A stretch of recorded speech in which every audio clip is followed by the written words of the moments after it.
You are listening to the Slash and Cast Podcast Network. Enjoy the show.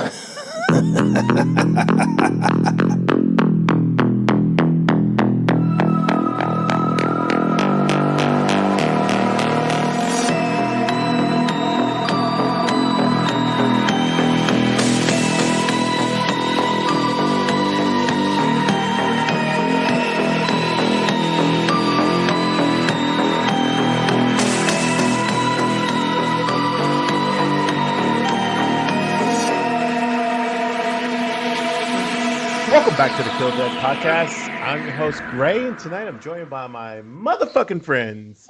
We have Ash, we have Devin, and we have Brother Ghoulish himself, Ryan. Yeah. Oh, I love that. Wow. How are you guys doing today?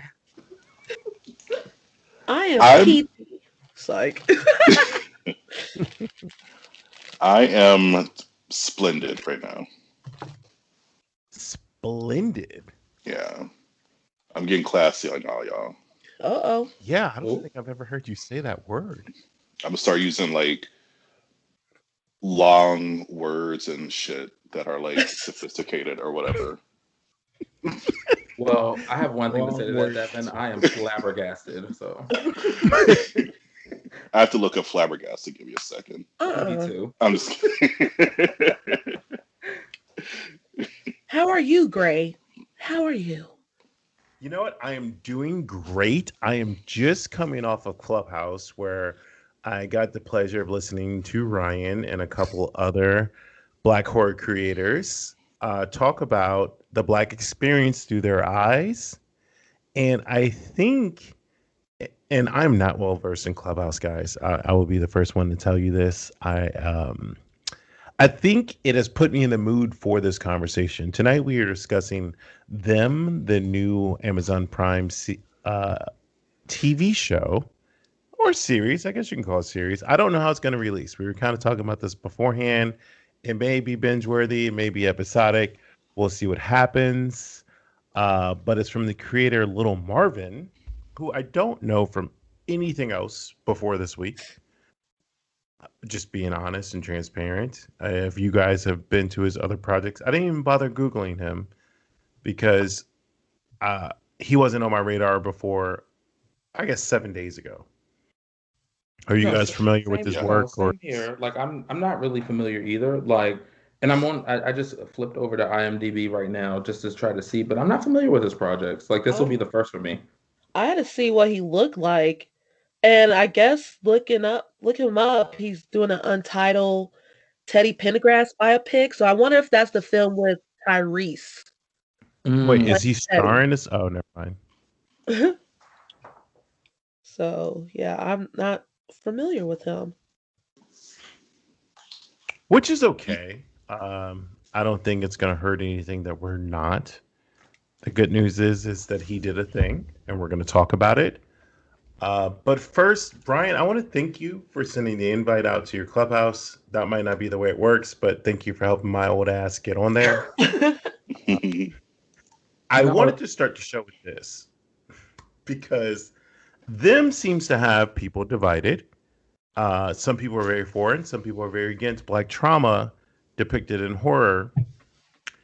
I am not swayed either way. I'm not going to pretend like it's easy to watch some of these things. I'm not going to pretend like it's hard to watch some of these things. It's an experience, either way it goes. I never know until I've processed it. It may be today, it might be a week from now where I'm like, hey, that shit just won't right. I don't know. However, I'm open to it because Black creators getting to tell their stories, however it may be good or bad. That part. I think needs to be the opportunity that we capture. Mm-hmm. So as we go forward, I'm sure you will see maybe creators express an opinion that you don't really care for, or maybe express something that you're really into. I'm just saying for Kill the Dead, we're just going to keep it open on both sides because it's not a definitive way to experience a movie regardless of the content, especially in genre film. I have said this on the show before. I'm not a fan of rape revenge. I will watch it once because it's a new horror movie or whatever, but I still don't own any I Spit on Your Graves. I don't own Revenge. Um, or to borrow from Clubhouse, Ryan, I do not own Lovecraft Country on Blu-ray. Um, so I'm just throwing that blanket out here. It's a safe space. However you guys feel about this show, say whatever you got to say. Doesn't matter either direction.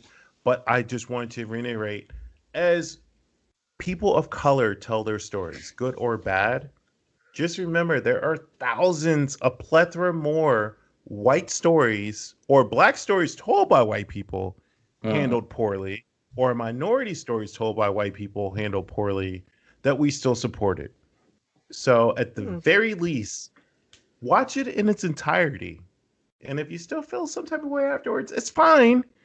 But at least little Marvin gets a bouquet of flowers. Maybe not a full bushel or whatever the bigger measure, a dozen. A dozen, I think, is the word. I am totally ranting right now, but I'm fine. But it's good stuff. Yeah. Let's just make little Marvin get a bouquet. Okay, is that all right? A bouquet of flowers. Yeah. You know this what? is Can me I just officially say? stepping down. Yeah. Clap. I don't know if y'all can hear that, but I'm clapping. Me too. Thank you. Thank you, Grae. I definitely am right on with the clapping. I don't know if y'all heard it, but like I was right with her, because at the end of the day, what a boring world it would be if we just operated on what everyone else was saying. Like, I would never tell someone to just like completely not go give a black creative a chance and go see the story for themselves. There's plenty of stories that I'm not crazy about that are venerated in the genre. So, I would never go tell someone don't go see it, because that's boring. Just go see it for yourself. And I'm not saying that that's the case with them, but I'm just saying, like, why would you try to block that opportunity? Oof. Like, we come so far for this. Don't shit on it. Right. Yeah. This is what we've been asking for. We've been asking and hoping for more black creators to come out and show us what they got. And it's like, well, now we got someone. And then you just have people just be so quick to throw the towel in and be all negative. But he's like, whatever. They're still going to get paid at the end of the day. And at the end of the day, you still watch that material. So you're done. I want to throw this out there as well, because I don't want people to say we're being biased either. All four of us have had the opportunity to screen a press screening of this. This is just the Kill the Dead podcast featuring our favorite brother. So these opinions are still of our own, or in short, non-sponsored. I just want to throw that disclaimer out there. Yeah, like, we're gathering to talk about a piece that is a stepping stone in black horror, and I mean, get into it. All right, Devin, can I put you on the spot and borrow your sexy melatonin voice? I felt that in my soul. Ooh. And do it slowly, please. Wet floor sign coming through. Oh gosh. I was raised Catholic, you guys. Well, then give me that left hand, because you've been bad. Oh my. What's up, Grae? Would you mind giving us a summary, please? Of the entire show, or just the first episode? Just the first episode. The show. Okay. So Them tells the story of a black family who moves to an all-white neighborhood in LA, East Compton to be exact, in 1953. And they move into a house where malevolent forces take over the family. Also, they're dealing with racism. They're dealing with the haunting racism from their neighbors who do not want a black family moving into this neighborhood. Okay, I just want to hit a pulse check real quick. Did anyone in this room right now know East Compton used to be white? No. I didn't know. Because I don't think the East Compton Clovers have ground to be mad with Kirsten Dunst anymore. Well, I did wonder why they chose Compton to be the setting for this story, because we're all aware of the connotations that come with Compton now in 2021. So I was surprised that they used that, but I haven't finished the series yet, so I'm waiting to see it all wrap up. Okay, so I'm glad you brought that up because you know me and the gray senses, and I'm sure Ryan has some input. I've only seen the first 3 episodes, so I'm not there yet. But what I did know from previously, I remember hearing about this through South by Southwest. As you guys know, I used to be, or I'm from Austin. I used to live in Austin, and I still try to keep up with the scene there. So at that time, this show was called Them Covenant. Hmm. And I don't know why they dropped the moniker officially, but I think covenant as a word has a connotation to it as well. So we have this family moving to East Compton. Covenant as a noun means an agreement. Covenant as a verb means a lease deed or a legal contract. So I think it gives us a snippet of like there is something else going on in the film than face value. Film. I got to get used to TV series. It is definitely TV series. We just don't typically do TV series. So I'm going to say film, probably interchangeably. I apologize ahead of time. But were It's you a guys 10 aware of that? episode, 10-hour movie. I love Devin time. It's Lord of the Rings twice through. Oh, Oh shit! Sorry, I didn't mean to bring that up. It's all good. Um, Um, I want to say something without saying something. No, okay, no. But the thing about Covenant, I feel like we should revisit that after everything drops for sure, because I got to finish like binging it, just like I was like, I'm not gonna stop.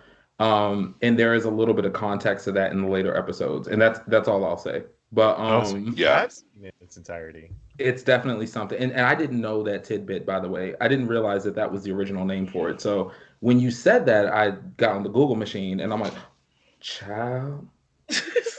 I'm Yeah. glad they changed it, because that would have been a little too like spoilery.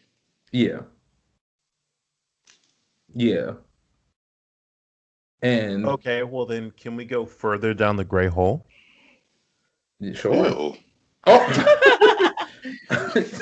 Okay, so in the beginning of the film, we get a little exposition through text of Which how I people have loved. gone from 1914 to 1940s, primarily in California, for laborers' jobs, and that's where we meet the Emery family. The matriarch of the family, Vivian, played by,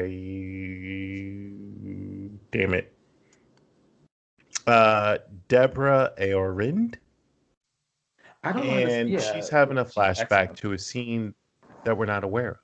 Or, I mean, it looks like a flashback, but we're not aware there's a flashback in that moment. She wakes up. We realize it's present day. At that time, she's having a dream or a nightmare sequence. There's one thing I picked up. I'm not sure if you guys picked up as well, but their address 3011 Palmer Drive. And No. ordinarily, I would never think shit about it. But I literally paused it because I was like, why would they bother saying the address?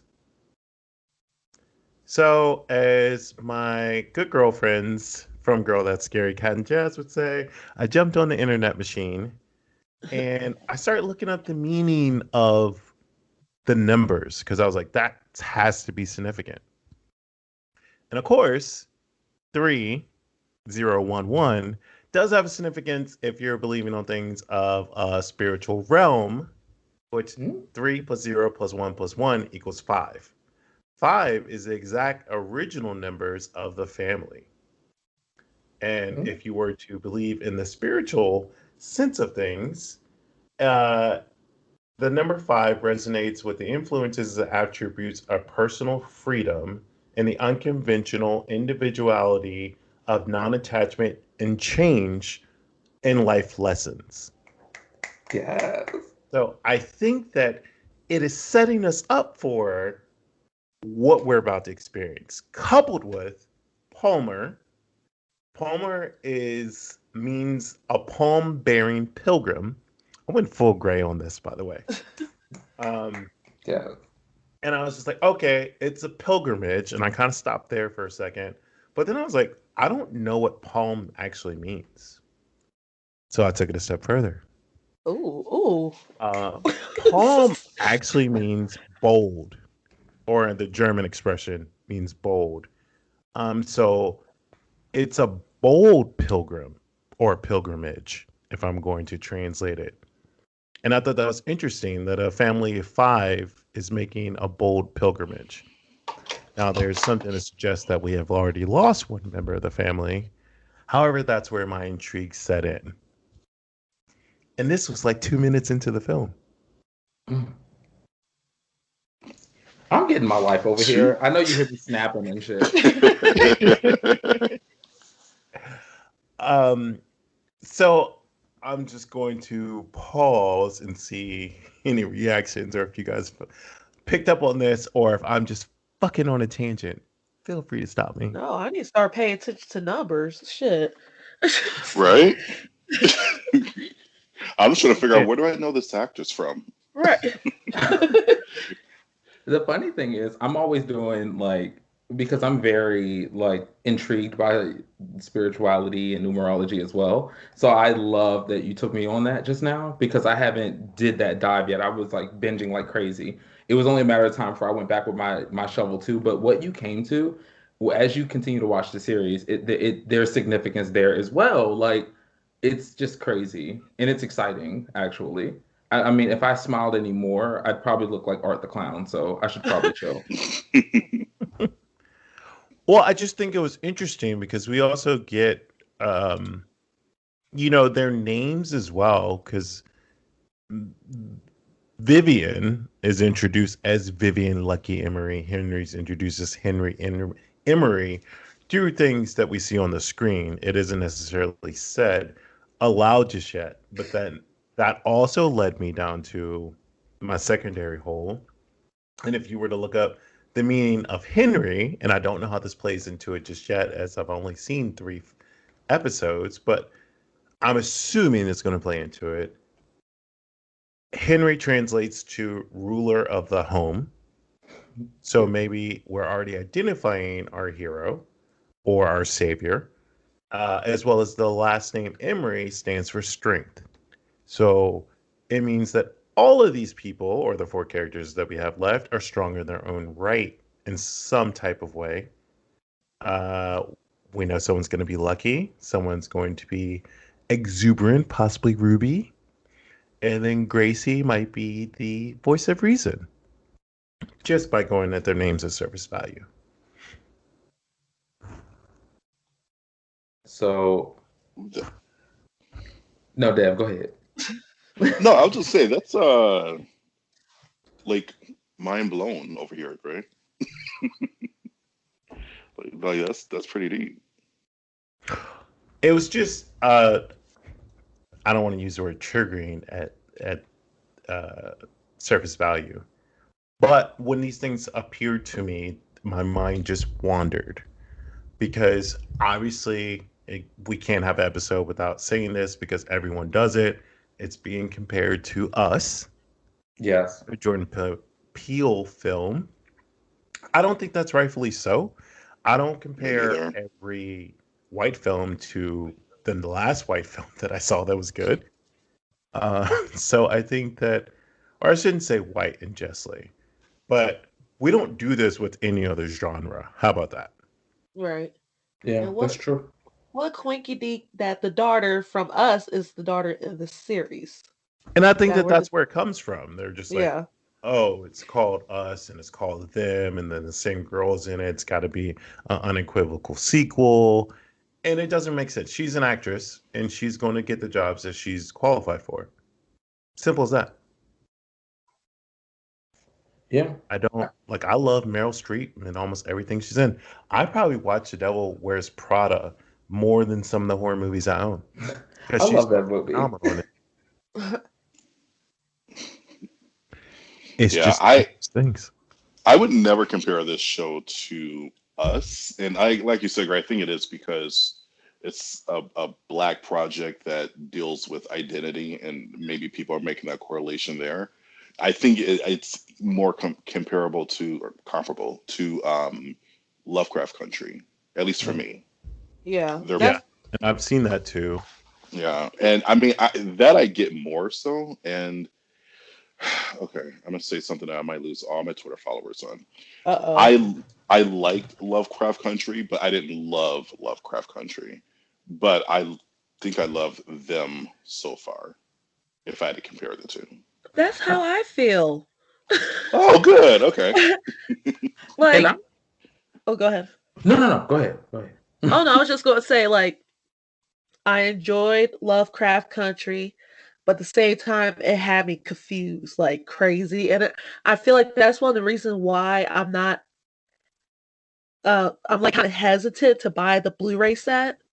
Like, I want to buy it so that way I can have it in my collection, but at the same time, just like, like it's this series. Don't get me wrong, but it's not like it's not getting me in the places that like I want to get me. Like so far with them, the first episode, like I was already like, you know what? Y'all fucking with my emotions. I'm not ready for it. Like that type of feeling. And that's what I look for with any like doesn't matter if it's a TV series or a movie. Like that's what I look for when I'm watching something. And I feel like there I mean, I've only seen like 2 episodes, so I feel like there's more I'm gonna be feeling some type of way by the end of this season, but yeah, you're not alone, Devin. Yeah. And I guess to Ryan's point too, like as far as the way people are responding to this movie, and the conversations I've had with other people, they've actually all been black, with the exception of my partner. Is I don't want to see any more black trauma in my horror, and I get that. I full Hmm. on understand that. And this movie does have that is a part of the story. So I'm kind of jumping ahead when I say this. This show works on two levels because on one hand, the real horror is the actual racism that the family is going through, the microaggressions that they're all going through in their own individual ways.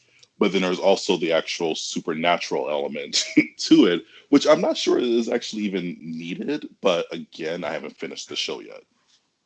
I thought the horror that dealt with racism was scary and well handled by itself.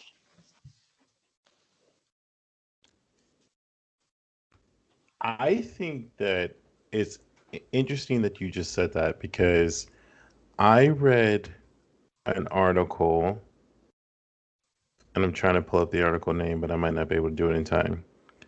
But if you guys don't follow Danny Bethio on Twitter, please do. She is where the horror resides. Yes. Uh, but she wrote an interesting comparison of her review of this between this and the Babadook, and how, on some level, this had to be influenced by the Babadook, and no one had a problem with that film. So I'm not sure why people have a problem with this film, other than uh, it deals on trauma, but like because we changed the skin tone, it's all of a sudden like I can't watch this type of trauma. And those aren't her words. I'm kind of interchangeably mixing the two, but definitely read her Hmm. article Okay. because I thought it was great. It was before I even saw this. I guess she got her screener before I got my screener. uh, but it led me to want to actually watch a show, and maybe that's what set up my actual awareness to take things in. She doesn't mention any things that I mentioned. However, obviously her article is more thought provoking and below the surface than just what we might take at face value of watching it. And there's nothing wrong with people who watch anything and just take it for what they saw on the screen and don't need any subtext or context to follow up with it. Not knocking that whatsoever. But I think that there's something else here for people who want more or enjoy thought-provoking cinema. Yeah, I agree. Yeah, Okay. I mean, especially in terms of like black horror, this is definitely better than, say, the Killjoy series, which is Oh another horror Lord. franchise that Oh, was you written and didn't. directed by black artists. But it was, I mean, you know, it's we can be Yeah. great like them, and we can be, you know, there's some chance for improvement, like the Killjoy series. I'm going to put a link to her article actually in the show notes. So if you guys want, it's going to be there by the time you finish listening to this. Anyway, moving forward. So we have a family that starts off living in some type of farmhouse situation in North Carolina. We don't know this at first when we're watching the sequence. However, the on-text screen explains what's going on, and they're moving to East Compton, California in the 1950s because Henry got a new job. What Henry has not told his family is that he has willingly chosen to be one of the first families to migrate into all-white neighborhood, which he doesn't even tell his wife, and becomes a point of contention. And I never knew this, and I don't know how much of this is true or not, but they show us the deed, and it expresses that no one of non-pure Caucasian race or anyone of Negro blood is not allowed to rent, lease, or own the property whatsoever. Again, I've only seen one episode, but I feel as though that's going to play into The Haunting. If this is a spoiler, I do apologize, but I will reassure you I've only seen the first 3 episodes. But just me as a person, I was like, wow, like that really set me back.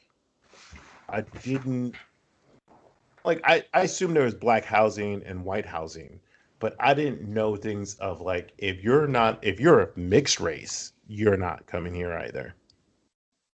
Like Halsey couldn't rent there.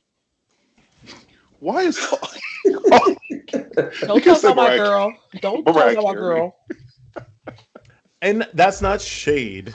I'm just saying she is 100% white passing, and she's acknowledged that she's been privileged in that manner.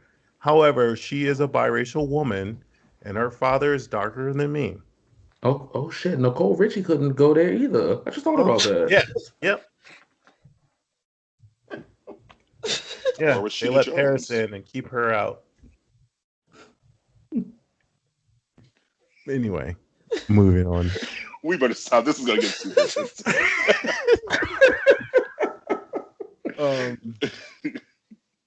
Who knew? Wait, no, I can save it. I can save it. Okay. I got my spade. So first of all humanity came from Africa because that's the cradle of civilization. I'm quoting Tomb Raider, the cradle of life, but I'm pretty sure it's still accurate. I'm sorry.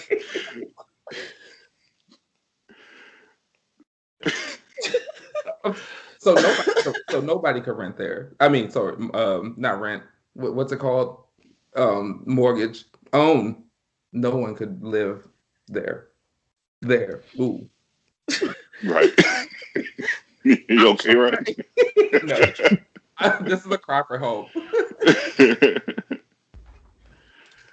Yeah, I mean that's this. I mean, it's like what I was saying earlier. Like, I thought for me, the real horror was like the actual true to life horror. Like, it's presented sort of in an exaggerated, hyper suspenseful way, but like the racism that they felt from the neighborhood, like that's all real. Like that shit actually happened multiple times across the country where neighborhoods were becoming integrated.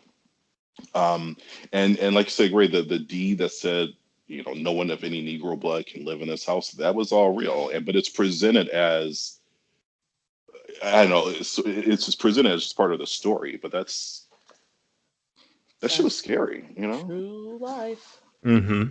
Was not that long ago. Not that long ago at all. Yes, and I think that to an extent is the problem that people have is that we want to suppress these things and pretend like we're so far removed from it, but like our parents, our grandparents, like live this, and I don't think that gets talked about enough. Like my grandmother did not go to a mixed school; she went to a segregated school. My parents were at the forefront of integration. So they have, now they're hanging out with the world and doing things as retired people. But there was a time where, like Ruby's first day of high school, people were making ignorant comments and or sounds or mocking gestures. And I think that I'm fast forwarding a little bit. That scene is so powerful that the teacher doesn't do anything to stop it other than giving the person who is being attacked detention. For distracting the class. Right. Or And it's disrupting, I'm like, sorry, disrupting the class. right. And it's like a thing where it's like you're trying to help, but you're not helping. Like sending, and this is not my experience, but I'm just commenting on it. It's like sending every single fucking person in the classroom to detention is what should have happened, and the one person that's actively participating in the fucking classroom should have been able to stay. And the time But that we're talking about, I mean, it was barely a century ago, and that's I think what's even scarier to consider that it really was not that long ago. Like you said, like my parents have stories. yeah, I mean, we're talking borderline. I mean, it's a fictitious timeline, but 75 years ago. Yeah. But in real life, it's still, the same amount of years. It's not. We're not that far removed from this, even though we like to pretend. And it's great that people are being born today, and this will just be something they read about in a history book, and that didn't affect their parents. However, I don't think that the stories like these need to stop being told because people need to know. And I made the Schindler's List comment earlier, but I still think the same thing in Jewish communities. I don't know how many people are left alive that would have survived a concentration camp. Uh, but the ones that are still alive, their stories need to be told. Mhm. Even if it's not some great story, like Tom Hanks is not going to play you in the film, you know, I think that it's still worth, if you're alive and the story can be told, it should be. I recently, Devin, I believe I was talking to you, and this is like Black Stories adjacent, I guess. The story of Nearest Green, who, Hmm. long story short, is the person who taught Jack Daniels how to make Tennessee whiskey. He was a slave. Jack Daniels was a boy that came to a farm that he took a liking to, mentored him, taught him everything he knew. Jack Daniel went on to make the Tennessee whiskey that most everyone knows and loves if you're a whiskey drinker. But Nearest Green was the person that, for the most part, is the first documented master distiller that was an African American. And he was doing this 150 years ago. Not to say there aren't other African Americans that weren't doing other things like that. He's just someone that we just recently were able to document and get enough of his story. Mm. And it took 150 years. And there's no one at the Jack Daniels family or association or whatever that's like trying to block this story or something like that. It was just something that just happened in history that it wasn't like, oh, a slave taught me how to do this and Jack Daniels is going to put down every bottle. It was like they saw each other as equals, as far as I understand and the story goes. And Nearest retired and passed away, and Jack Daniels wasn't Jack Daniels yet. So later in life, he becomes Jack Daniels, and it is what it is. That's terrible.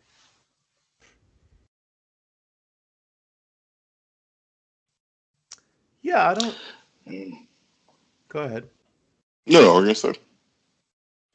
Yeah, I don't think that it's the best thing in the world. I do appreciate people like Jeffrey Wright, who is an actor. Some people might recognize his name. He was at the forefront of helping Fawn Weaver uncover the story and do the research to find existing relatives and what have you to be able to do this.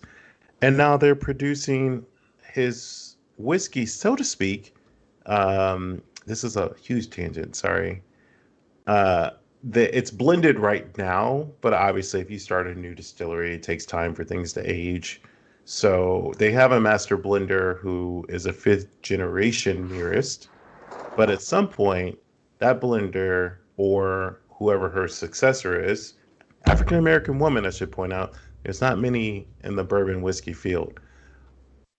She will either teach someone else or she will have the opportunity to become the master distiller for the rest of her natural life until she's able to pass it on to the next, hopefully a descendant of Green, but we'll see. Hmm. But if we're not having the conversations like we are now, things will just go into obscurity and be, or not able to be recognized, is the point I'm making. And I realize this is not Black History Month, but I don't care. It's always That's Black what you History guys- Month. Amen. What's that? It's always Black History Month, like Dev said. Amen. You know, I agree with you both because I definitely feel like there's a time and a place for things to be celebrated, but it doesn't mean it should be truncated to that one space. Like I Right. learn stuff every day, whether it's my background or other people's backgrounds, or if it's I probably watched one too many videos. Never mind. Never mind. Oh. Oh. I probably watched. I'll just say it because I post them sometimes. A good 30 minutes worth of voguing videos, and Yes. I can't vogue or dance to save my life. Oh my gosh. I literally thought you were going to say porn. No, We all watch. but porn. sometimes It's I like, Y'all do. I have- Don't do that. Mm-mm. Save the second for here, ma'am. but I do have appreciation for people and their creative expression. So it's nothing.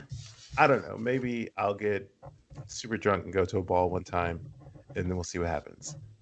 But it's nothing that I can skillfully do. I'll willfully admit that. We'll all go together. yes. Done.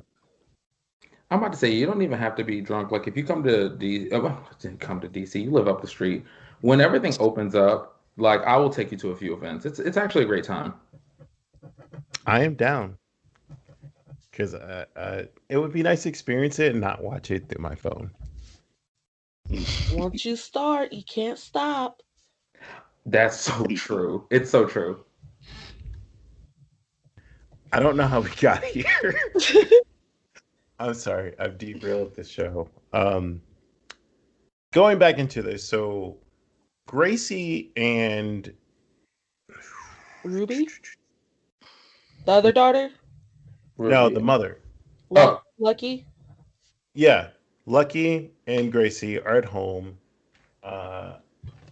throughout the day as Ruby's at school, Henry's at work. We do have that exchange when Henry appears for his first day and the receptionist refuses to recognize him as an Ooh. equal or a person that could hold a job of intelligence.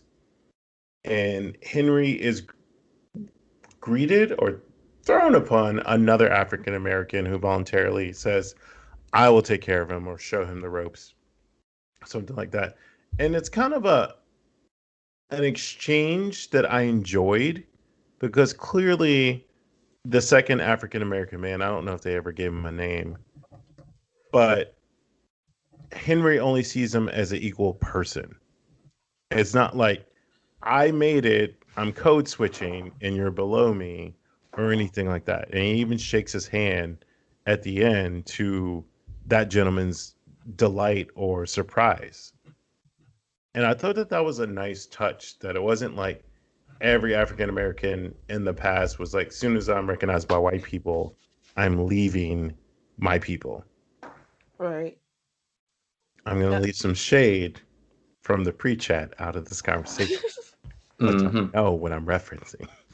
And I also like how the other employee, he like looked at him, was like, show him like how we do it. I was like, okay. Like those weren't his exact words, but they're like along those lines. Like Mm-hmm. prove to them that we're like show them what we got.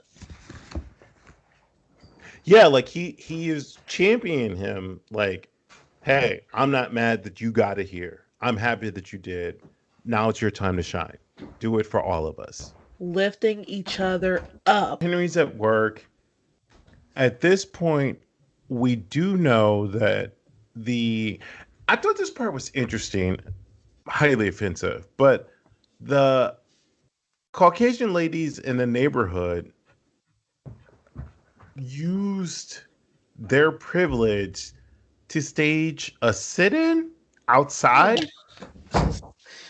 Don't get me started on these women. All credit due to Little Marvin for thinking of this, because at first I was like, these bitches just listening to music and drinking iced tea outside. This is dumb. I thought they were going to a pool or something.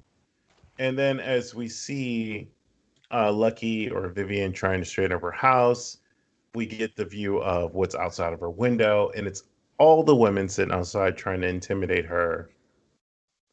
For fun, I believe they say like this is going to be fun, or we're just pranking her, or something like that, to that effect.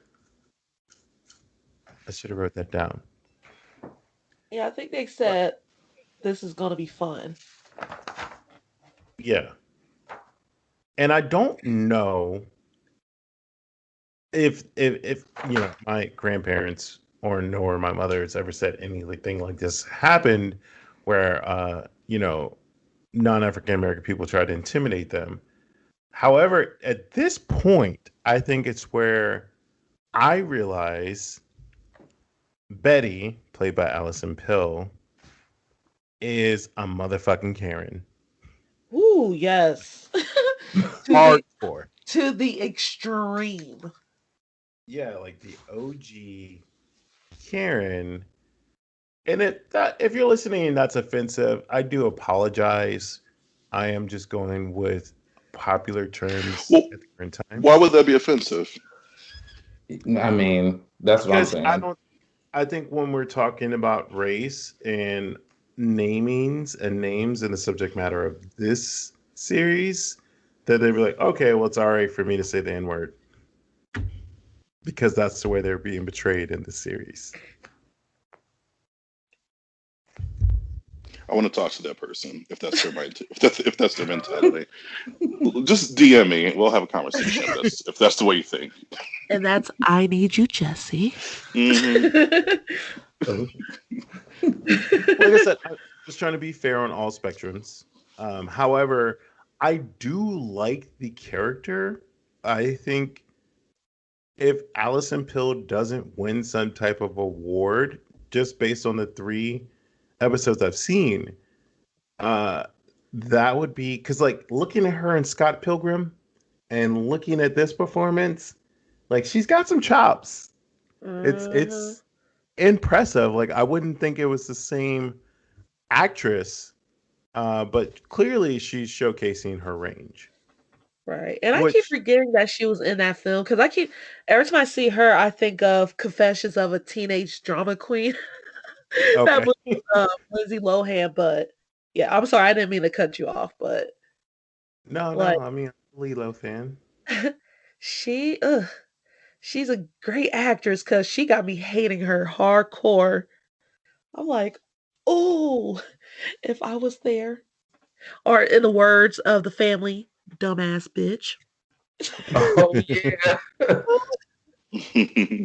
Like whew, okay, sorry, continue. Because No, I I'm mean about to it's start fine. going off. Canada's greatest. Or I just assumed she's from Canada because she was in Scott Pilgrim. She is. Or that to be true. Okay. I don't know how to pivot from that. I apologize. So, like, Um, speaking of characters, like, should we just like go through the characters that were introduced in the episode and just like go a little in depth with them, or how we felt about them, or Yeah, I mean, there's something in common with all of them that I'm in love with, so we can start there for sure. If y'all are down. yeah, I hello, beautiful creeps. Are you wanting to start your own podcast but don't know where to even begin? Well, check out Anchor for all your podcast needs. Whether you're budding out into the podcast world or a veteran wanting to do more, Anchor is a great way to find the creation tools that allow you to record, edit your show right from your phone or computer. Want to know what's best? Anchor is completely free. That's right, free.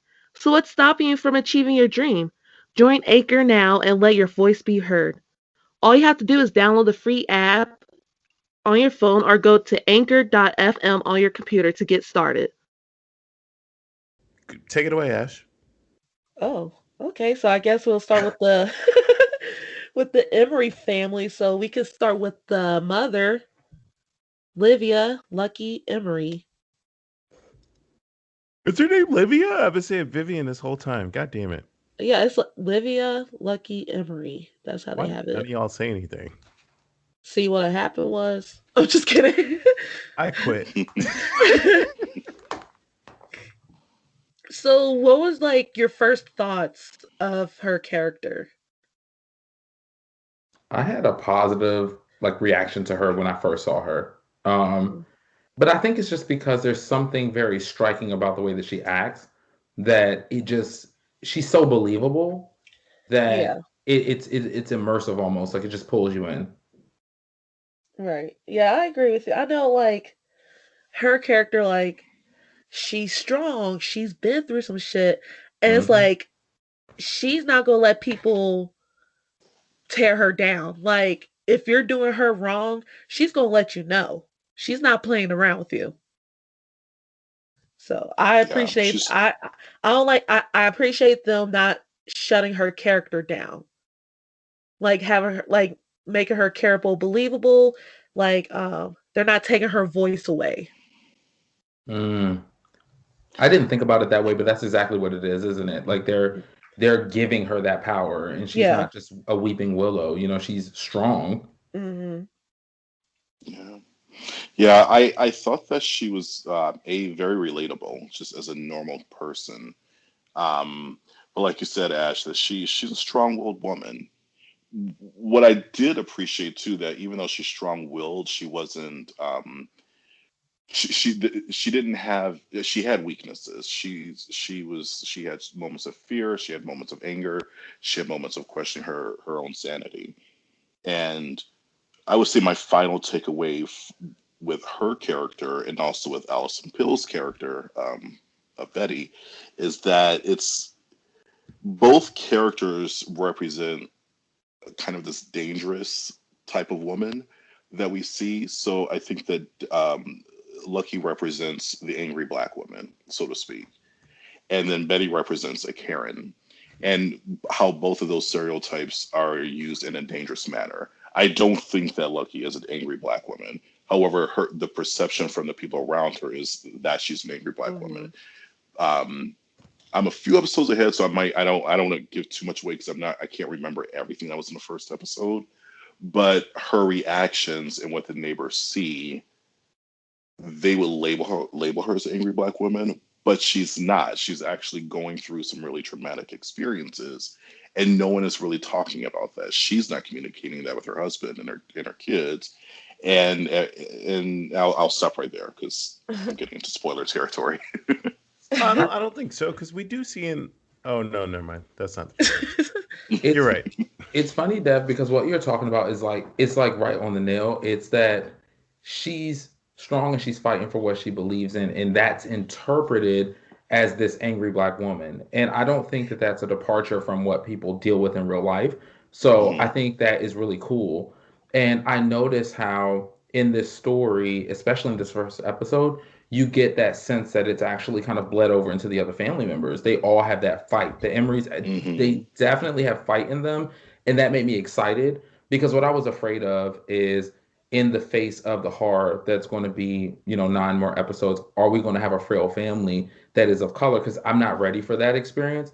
I need to see them fight against like this horror, and you get that immediately because she wasn't happy that Henry, for example, didn't tell her the information about what was in the contract, but she bounced back. At the end of the day, we're going to communicate with each other, which we see from here on out, and we're going to do our best to just fight. It's our home. Like, we're not going anywhere. We deserve to have this. And that felt damn good. They represented pioneers in that sense. Yeah. And also, and like what you were saying too, I think these characters, they didn't have options. We have to keep this in mind. These are Black characters in 1953. They did not have a lot of options. So, yeah, I mean, her husband signed the deed, without her acknowledgement. But what's she gonna do? She can't. They can't sell their house and move back to where is it, North Carolina? They're from. North Carolina. Yeah. When the daughter, Ruby, is at school and the other kids are harassing her. I mean, who's she going to tell? She can tell her parents, but what are her parents going to do? They're just going to tell her, like, this is our life. Right. You have to learn how to survive it. These are people without a lot of options. And I think that isolationism actually, I mean, the way that they culminated in this first episode, it's very, because I really love how you said that, like, who are they going to talk to? Because I feel that so many people in that situation, I feel like the immediate response is people would say, oh, they could talk to their family or their community, but that's not the case. Because if you don't learn the tools of how to deal with these situations, like many of the people that have come before us in our families, they just never got the tools. They love you all the same, but they just don't, they've gone through so much worse. So it's like, who do you have to talk to? And that is a very strong theme in the story. Like, who can the mother talk to about what she experienced? Because we don't get a view of it, but I mean, obviously, it's something traumatic. Same difference with like Henry. We don't see anyone else in his life but his family. So who can he really talk to? And especially as you're being a pioneer in an all-white area, as an engineer at this job of all white people, like, who can he turn to? Who can the kids turn to? Yeah. They can't call the cops. I mean, they can call the cops. What are the cops going to, I mean, when the neighbors are arrested, what are the cops going to do?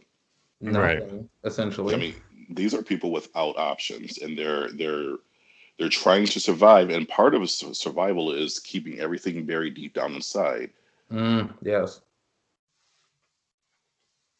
I wonder if that's related to why our community does not embrace getting treatment for mental health until fairly recently. Boom. I don't want to suck up too much oxygen by jumping immediately when I'm gonna let Dev and Ash jump in, but when y'all are ready, I want to touch on that because that's real. That's real. Yeah. All right. So I said Dev and Ash, Grae and Ash. Dev is fucking hard. Let me stop. So moving on to Henry, the father. He look a little good, right? The daddy. He definitely. I like the high-waisted pants. He and Henry and Lucky, husband and wife, they're both, I believe, British actors. Yes, I didn't know that. Do they actually have accents? Because I haven't seen interviews. Do they have like accents? I don't know. I would imagine. And also the wife. You guys saw Girls Trip, right? Yeah. She is the one that Regina King's husband was fooling around with, or they thought she was. She looks so different in this movie or this show. Yeah. She looks less hoish. Yeah. Yep. Yeah. I'm gonna watch Girls Trip again and be like, you know what? I actually like her. Okay. That's not a labor. That movie's so funny. Yeah. Yeah, I'm down for the sequel. Me too. Yeah. And I'll star in it. Hey. Yeah. They should just follow us around. But anyways, just read our conversations. But what were your like first thoughts on Henry? Do you like his character? What? Are you First of all, I'm like, gonna jump in with Devin, and he's half Hispanic, whoa? Hmm. Oh, I didn't know. Half Jamaican, Dominican. Dominican, born in London. Hey. And A he's a lot of rapper. Dominican men are definitely they can appear like like African American. So when you said Dominican, I can definitely see that though, to be honest. Yeah, He is a um, got a little more attractive there. You telling me? I'm sorry, Ash. I interrupted. No, you're fine. Hey, and his name is Ashley, and he goes by Bashy. Hey, anyway, let me stop. No, keep going. I'm enjoying this. So how do I they liked feel his for his kid? character. I like this character. I mean, he seemed to be like a good father and husband. This is my initial thought. That's all I got. I'll wait. I'll Oh, wait until like this. I'll wait till a couple of other episodes. I still like him, but I think my problem with him, and I don't know if it's really a problem with the character himself, or if this is the way all of the characters are being written. But him as the head of the household, there is no communication in the household whatsoever, and Yeah, that so comes from the head. I'm glad you said that because I can't tell if he's gaslighting or just stoic. And Yeah. obviously, you've seen more episodes than me. But at this point, it is very hard for me to tell which way his character is going. You know what's funny? I This is the interpretation I got from him. And maybe it's just from my personal life experiences, but he's so familiar. Like this idea Yeah. of the black man who is, as you said, Dev, like stoic because he feels he has to keep it all in, to be the stone for the family, because there's literally no view into his reaction around the fact that his child is clearly gone. Like we're not sure at this point what happened, but we're seeing very little reaction from him. In fact, the moment they come into town, I don't know if, the thing is, most people create like this buffer in between jobs where you may have like a little bit of time to move in. He's immediately to work, he's immediately like on top of things. And so he's constantly moving. And in that, I guess he's so familiar that he's not dislikable to me, even though that communication piece is clearly broken because of what we saw with the deed, for example. But that's stemming from this place of like, the road to hell is paved with good intentions. He's just trying to keep things moving. He's trying to do the right thing for his family. And he doesn't understand how damaging it is not to talk to your wife about these things. He's trying to do his best, even though it's kind of piss poor by the highest level of standard that we should be operating at as equal partners in this relationship. This is a contract of love that we have between each other. I mean, it could be something as small as, I can't think of something small, but or something big as like signing this deed. And he failed in that.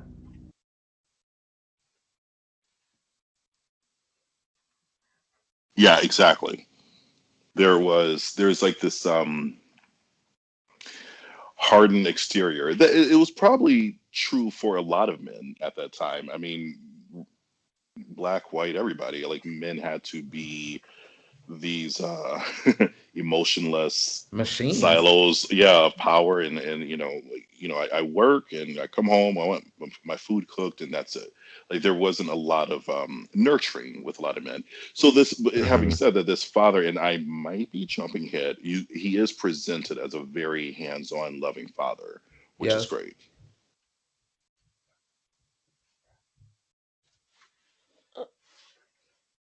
shh. Sorry, my dog's being all loud in the background. Sorry. They're just agreeing. Like I just hear like Did they watch it with you? Like they're agreeing. That's totally like whatever they say, yes. right. Yeah. I like how All you added the inflection, the yeah. right. All right, so we have the oldest, Ruby.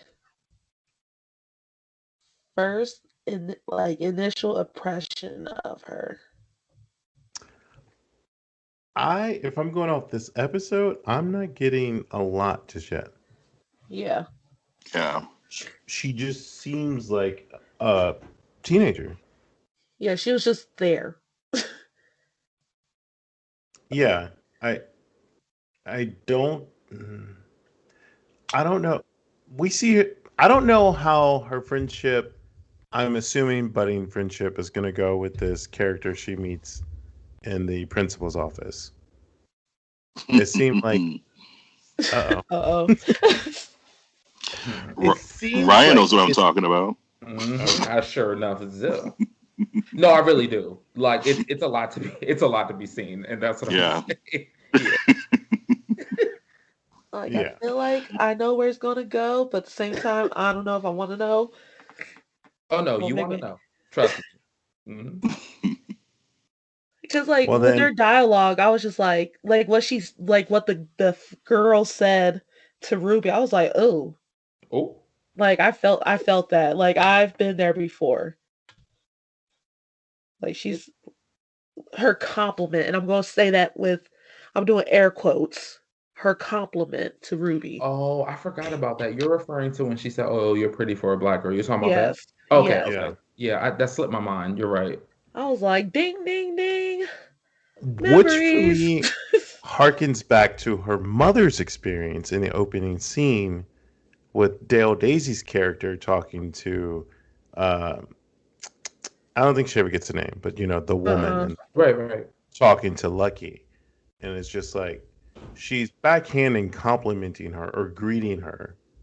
I guess if you say salutations, and I thought it was interesting that like her daughter's encounter with presumably her first white person is similarly the same, although disarming because how much I don't remember as a teenager, but if I received a backhanded compliment, I don't think I was aware of it. I know I Yeah, wasn't. I mean, that's the general malaise around casual racism. I mean, that in my experience, that's the predominant racist experience that I have. The more Yeah, general, like backhanded stuff, where sometimes it is malicious, but more often than not, they think they're not being racist, and I think that's more hmm, damaging. Because then, how do you call it out without them being able to kind of accept that this is rooted in racism? right. We'll oh, get a lot of 100%. Becky's from the real world. Hmm. Mm. Hmm. Oh, Jesus. Paramount Plus, take us home. Yeah, I feel like even though we're not getting much of her character in this first episode, I feel like I'm going to relate a lot more with her when I eventually watch more of the show. Cause just that scene alone, I was like, ugh, I've been there before. Oh my gosh, like I don't know, but I just have a strong feeling that I'm going to probably relate to her. I like how they um immediately followed up her um um I mean I like how they immediately followed it up with the traumatic experience that she had in the classroom, because I think that it was like to represent kind of like the brokenness that she has and the loneliness, because I remember being a teenager, and because it was only like a couple years ago. And one of the things Mm. that goes, don't do it. the, the, the that teenage angst of, oh, no one understands me, no one knows what I'm going through, is kind of like a part of your maturing process already. So you already feel kind of isolated. And I can see how her sister is so much younger than her that would make sense. And then Mhm. on top of that, with social media not being there and your first day in a new town, being a new kid, that's typically enough for you to feel isolated. But then there's this barrier of racism that she immediately experiences. So what that leads to in this scene with this girl, it's so obvious she's not in the long run going to be good to her. But I think that we're seeing that through the eyes of our own experiences and our age. You know what I mean? So Mhm. that's an immediate terror point. It's like, it's scary because it's like, what is going to happen? I know it's not good, but what is that not good going to look like in the context of the story?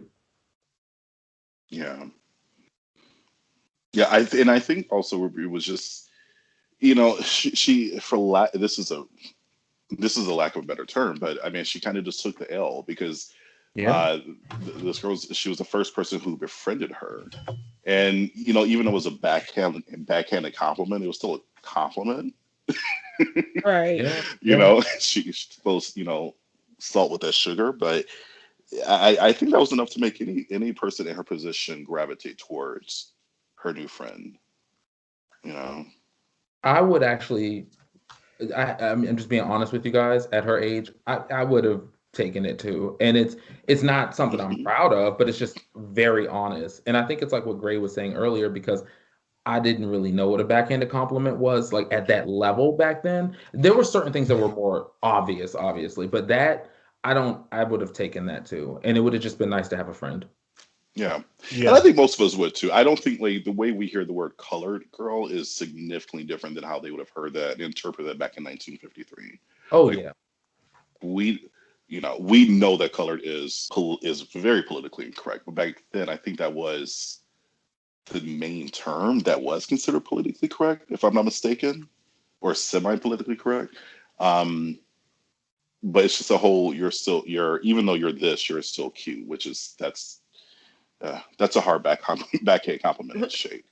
it hurts but feels good at the exact same time. Like Yeah, yeah, it's yeah. painful. And it's just sad, like till this day, people are still saying stuff like that. Oh Oh yeah, yeah. Because like back in my single days when I was on the online dating scene, I would get messages and it would be like guys would be like it'll be like the first message, "You're cute for a black girl." I'm just like, you know what? Block. Or yeah. if they call me on a bad day, or no, if they call me on a good day, I'll let them have it. Mhm. Just because what they're gonna do to me. But yeah, but like it's like you have to set them straight when they say stuff like that. And now Yeah. there's what commercial, what company? Was it P&G? I think they came out with a commercial that like talks about like the racism in the country, and there's a mother doing her daughter's hair, and she's just telling her daughter like, even though this lady says you're pretty for a black girl, like you're pretty to be like you're pretty period, like you're not just pretty for a black girl, Mm-hmm. Yeah. like so.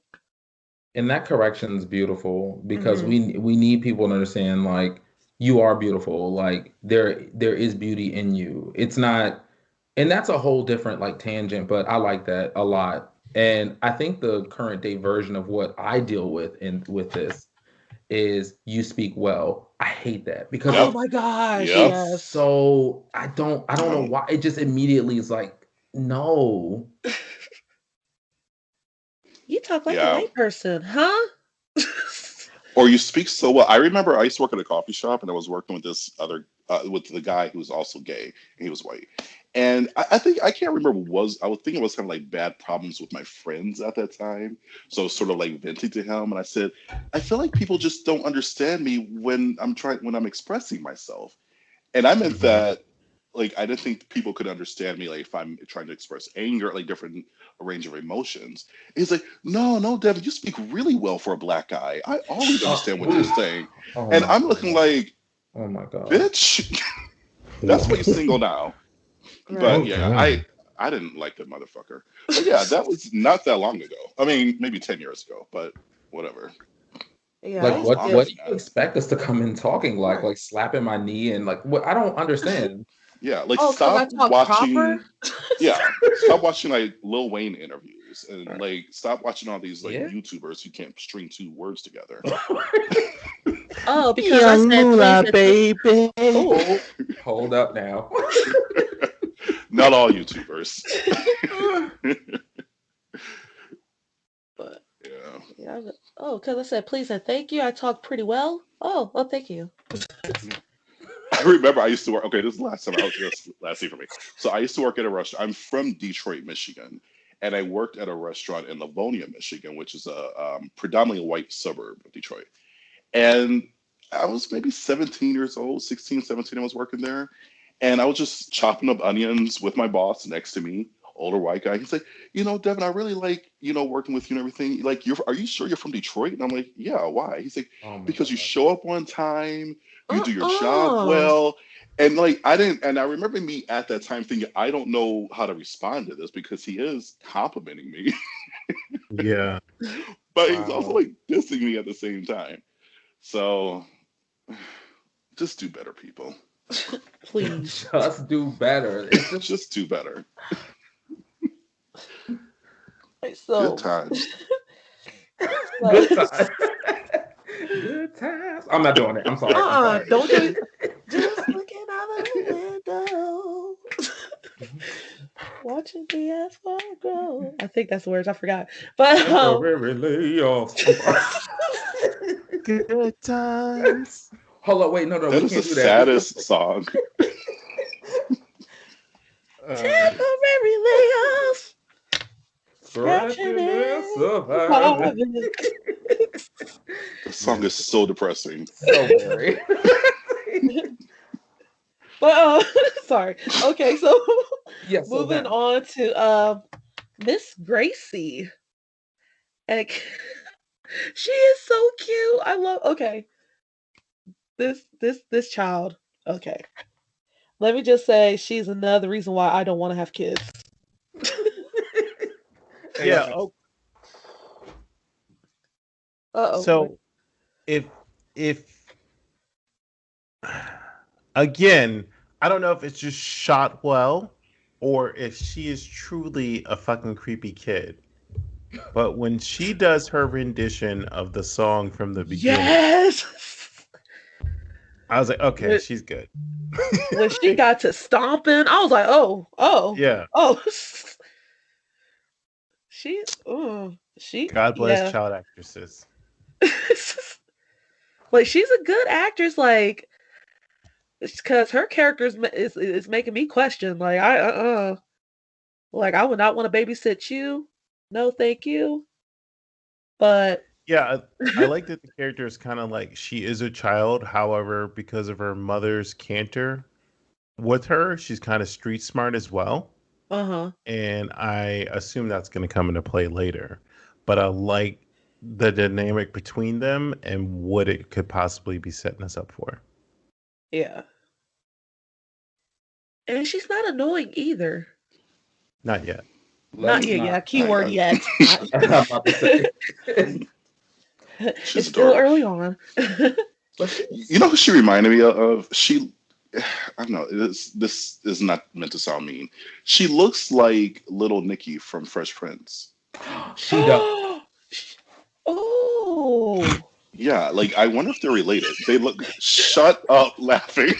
I meant that as a compliment. They're both cute kids. I don't see that as a read because I see that. Okay, good. Yeah, okay, so there we go. I'm about to say I don't see that as a read. Don't listen to Ash. What? What are you talking about? Keep cackling. That was not me. It may have been me. It may have been me. Well, it wasn't me. That's all I know. Grae, shame on you. We got to cut all this out. All of it. Why y'all come for that little girl? I wasn't. She looked like little Nick Ross Bagley from Fresh Prince of Little Rascals fame. The way he looked as a child, not the way he looks now. But It's definitely as a child. the eyes, isn't it? Yeah. They have yes. She's adorable. Yeah, it might be the cut of the dress, but it also kind of gives me, the Shining twins. Maybe that's part of what subtly kind of like scares me about her, because she's about their height, about their age, and when she gets into the horror thing, she really does it. Like she owns that scene. It's very frightening. Yeah, I was a little uncomfortable watching that. I was like, I'm about to turn this off. I would have been devastated because like she's so adorable that I can't imagine like, slapping her for doing that, but it would definitely be tempting because it's like, what are you doing? Like, you saw how like quick she snapped out of it too. Like when her mom slaps her, and she's like, I'm so sorry. And she's like, it's okay. But does the mom really slap her? Because I was confused with that. I don't know. She's too cute. I couldn't slap her. I couldn't. She would run all over me. Well, she's like, it's okay. You're not going crazy, are you? Oh. I don't remember that. Hold up. She said that? She said something, yeah, something along those lines. Little Gracie? Uh-huh. Okay, no, I would have smacked her. She know what I went through. Nope. You want to be fresh? That's how my mom put it.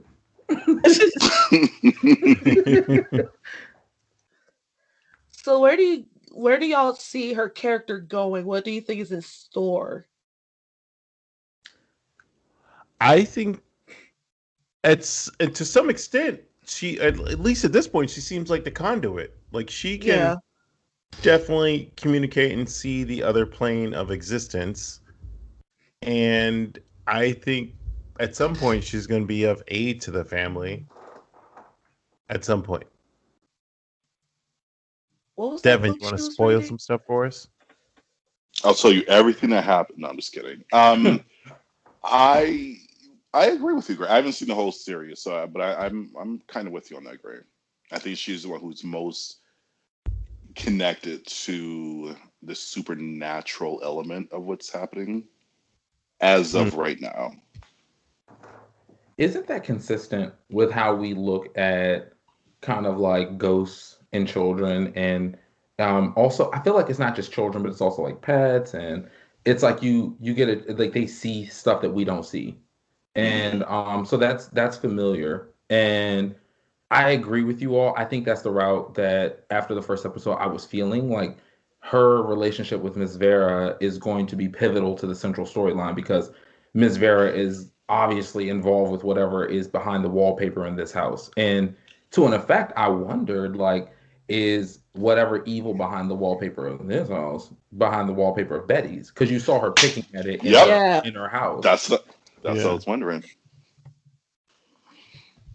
And Miss Vera is the fictional character from Little Gracie's book, right? Or is it a diary? Yeah. It's a book. Okay, and she's presented as Gracie's imaginary friend, but as we see, there's an actual manifestation, possibly, of Miss Vera. And that was a creepy. Yes. That was I don't know what to call that, but that scared the shit out of me. Good job. And now I'm starting to see the correlation between that and the Babadook. Oh, you're right. Yeah. That's what that article talks about. I can see it now. I guess I'm glad to rewatch the Babadook, even though I'm not a fan of it. I guess I have to read this article. I was going to anyway, but yeah, because Danny did that. Like she did that. The only thing is, like, I think since I watched the show so close together, like so fast, I felt like you guys did. Like, oh, I definitely want to follow this up with a watch of the Babadook, which isn't a task. I love that movie, so I love it in small doses. Yeah, me too. Me too. The kid is a bit much. Yeah, if I could just wrap one hand around his throat, that's better. No one blames you. For shits and giggles and my own curiosity, we were never going to get to this because I don't think the baby's credited it. However, we do learn that the brother's name was Chester. Chester is actually an origin word of soldier. And I think that in so many words, you could construe that soldiers normally fight a fight that isn't theirs, and some of them die as a result of that. Oh, man. Yeah. And his name is purposeful, and that is clearly the way you can interpret it. His on-screen and off-screen disappearance. Yeah, I think that's accurate. I think naming is a very powerful spell, and it's something that we all engage in without thinking about it. Because like naming is like evocation and like drawing attention and putting a container to a shapeless concept. And I think that's so dope because that's so consistent with this first episode. Because whatever he did is pivotal to the war at home that the Emerys are actually facing in this first episode. Like it hurts me not seeing him because it's so obvious that honestly, if they had gone the entire season not being very specific about what happened to him, that would suffice because the loss of a child is understood across the board as something that's formative in the most terrible way, and it's something that should never happen. I feel like you don't need to be like this. You literally, that's the thing. Like you don't have to know the tea. Like you see the context of the film. Sorry, of the series rather, or the show, Yeah. and you know that the child has disappeared, and you start putting the piece together. You know what happened. You don't need the specifics, but you know how it's related to institutional racism and the horrors that the Emerys are seeing. You feel it. Yeah. 100%. And like I said, like my initial analysis was off the first 5 minutes of the TV series. So it's just like it does leave an impression if you're open to it. No difference than I would say in real life. I believe there are other things going on in the world, and sometimes there is an apparition or two that crosses my path. And if you're open to it, I believe you can totally see it or feed into it or give it energy. Or you could not and keep living your life and never notice that the door you close opened right after you closed it. Yeah. Wow, man. Got me over here thinking. It's like Some people, or maybe it's Maybelline. uh Oh, or the London look. Y'all know that one? No. the one that look. The London look. Okay. So we kind of get a little fleshing out of all the characters involved. Betty and her husband, the Emery family. The woman in the beginning could possibly be the same woman that eventually visits Gracie towards the end of the series, and which causes Lucky to react and finds her firearm and brandishes it in front of the neighborhood. And she lets Just them have it. But it goes back to what you guys were saying earlier of the angry black woman personification versus someone just fucking attacked her child. And reasonable doubt, the people in the neighborhood know something about what's going on. Maybe not that one particular thing at the end of this episode, but there's something not right going on in the neighborhood. And I guess I didn't mention this before. The kind of feel of this film, I said it already. This first episode is kind of shot like a film. Like the cinematography is great, the colors are great, or the color palette is great. It is a representation of this time. The costuming, as far as what I think the 50s should look like, are on point. But I love that we get it like a cliffhanger of what is she going to do? Me too. And it left me wanting more. Devin just finished under an hour for a pilot, so I assume you were pleased. I was. Okay. I'm going to ask you guys this one question. We'll go around the room, and then we'll just let it be. Ryan, obviously you've seen the series, but hopefully you can reflect back on the time at hand. Where do you think this series is going from here? One supernatural occurrence, bunch of traumatic racism things, a family moving to East Compton, home of the Clovers. Bring it on, baby. Ash, what was your first impression of the ending? My first impression of the ending was they're not playing around with this show. I like how nothing was sugar coated. I liked how mainly like with the parents with Lucky and Henry. I like how they kept it real. And like I said it earlier, like when they said dumbass bitch, like just so the dialogue, like the lines they said in this episode, I'm like, oh, they're not playing around. Like they're not sugarcoating anything. They're being them. Like I'm glad that they added that line to their characters. But I like how each character has some type of inner demon that they're having to fight with.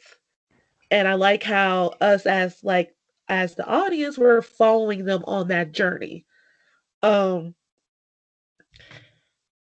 I can already tell you like some things that happened in this episode had my blood boiling.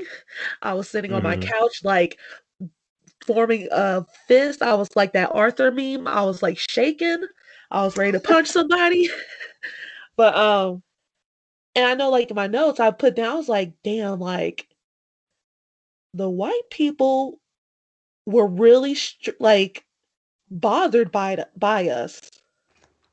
Like we've seen this played out in movies and shows and all that stuff. Like we know how this plays out, but for some Mm-hmm. reason in this show, like it's really taking a toll on me. Like I always knew like Mm. this shit happens, but it's like, damn, like this is like gritty. And it's making me feel some type of way. Not like I haven't felt like that way before, but it's just something about this episode that's got me kind of upset, but I'm still going to keep watching the show. I like what they're doing with this. Mm-hmm. Um the cinematography of it, like what you said, like it makes you feel like you're watching a movie. I love how they started off. I love the music that they're playing. Like the opening credits. I don't know if this is like the right term, but it kind of felt like a Hitchcock kind of feel Hmm. to it. Like I don't know how to describe it. It's just something about it. Like I don't know. I have to think about it, but I was kind of getting like a Hitchcock feel to it. But Hitchcockian is a term. oh, it is. Yep. I need to read up more on it. But yeah, I mean, this nothing but positive things for me. I'm excited to have this opportunity to watch this series, and I recommend it. People need to make sure they stay tuned and watch this. Ryan, how about you?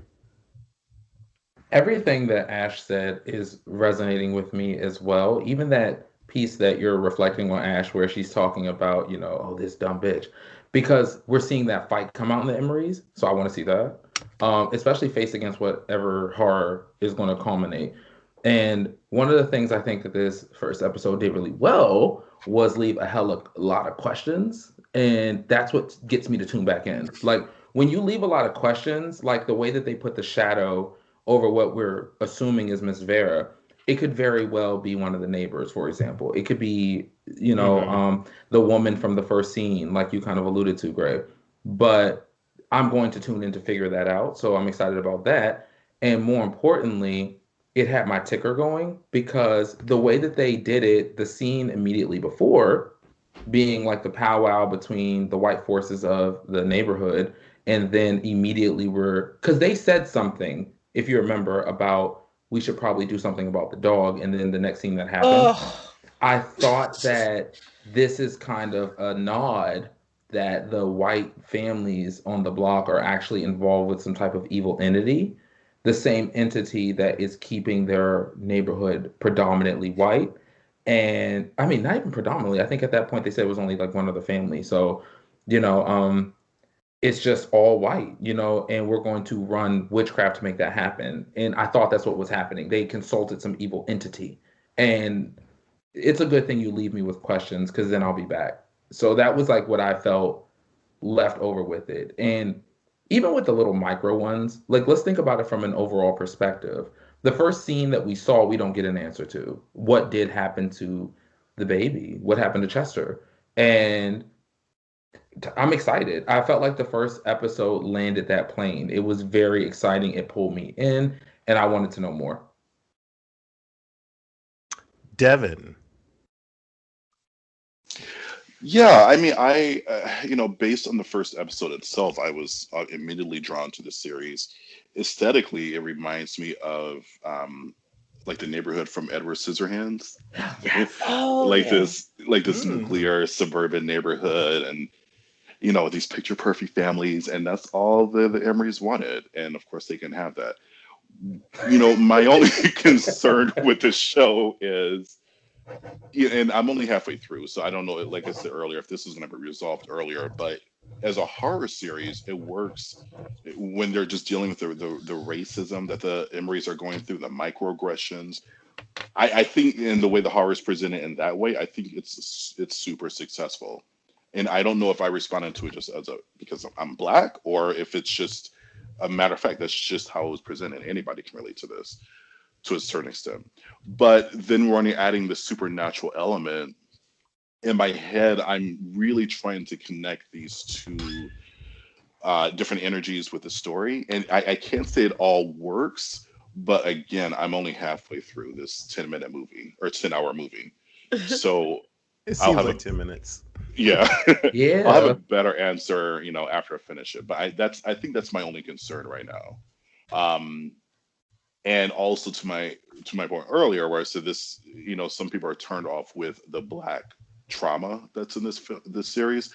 I completely understand that. I don't think that these stories shouldn't be told, but I am part of the mind where, like, next time we do a horror movie with Black characters, it doesn't have to have a race as the central theme. Not for every Black horror project that's coming out. Yeah. And my fear is that that's the only thing that's going to get greenlit going down the line. I joked earlier and said the Killjoy series, but shit, let's do a reboot of the Killjoy series, a Black killer clown. Yeah, they're still just- making them, so Yeah, there's a bunch of them. So let's have some fun. But I do love what I'm watching so far.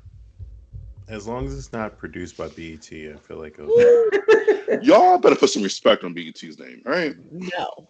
They brought back the game. Leave them alone. And they should have ended it. Yeah, that was some bullshit when they brought the game back.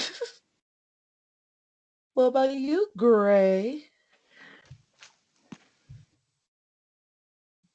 Actually in agreement with what you guys have said so far.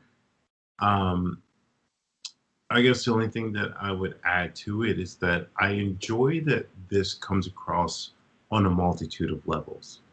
Like, I think at a very, very superficial level, everything so far is very well acted and executed beautifully. So if you were just looking to binge watch a new series, I suggest that this is a good one to watch. However, if you are a fan of, I don't know, African American stories, then it's one of those things where it's like, yeah, it's intriguing because, like I said about the deed, like, I never knew, and I don't know if that's true or not, but just the fact of seeing that on the screen, it makes me want to look up, like, oh, what was it like for first-time homeowners in the 1950s if you were not Caucasian? As well as then you have the coupling of the supernatural element, and that's where that, for me, is the most intriguing part. Like you guys can see, I've already been on the Grae machine trying to do the damn thing and figure this out. And obviously the show is very new, so it's like, this is just genuine research. This isn't me going on other people's hearsay or anything like that. And I'm fucking thriving off of it. I look forward to all of the Reddit holes I'm about to go down in the next weeks as other people start chiming in on this. But so far, so good. I will definitely finish it, whether it turns sour episode 5 or not. Just because I'm 3 episodes in, like I've said numerous times throughout this episode, and I am compelled to watch the next 7. That's me in a nutshell. Same. Okay, well, I want to thank you, Ryan, for pulling double duty. I know you were on a panel right before you jumped on with us, and you were still kind enough to grace us with your presence. You got anything else coming up on Clubhouse? This episode, if you're listening in real time, it is April 9th. If you're not listening in real time, I don't know if what Ryan's about to say is relevant to you. but we'll see what happens. You know what's funny? I don't know what's coming out on Clubhouse next because I've just been kind of spitballing it. But I need to get my ass on this next episode. Like I feel like it's close, but I feel like I've told y'all that 6 or 7 times. So we'll see. That's what I'll leave it at. All right. I swear it's coming. I'm not vanishing. I swear. And as per usual, I'll put Ryan's info down in the show notes, along with Danny's article, and probably a link to the trailer, which I don't normally do. But if you were on the fence about this film, I happen to have the trailer file. Thank you, Amazon Studios. Again, not sponsored. However, that is how we were able to see it early. Disclaimer, whatever you're supposed to say, not sponsored. Yada, yada, yada. We like what we do. That's all there is to it. Say goodnight, folks. Good night. Good night.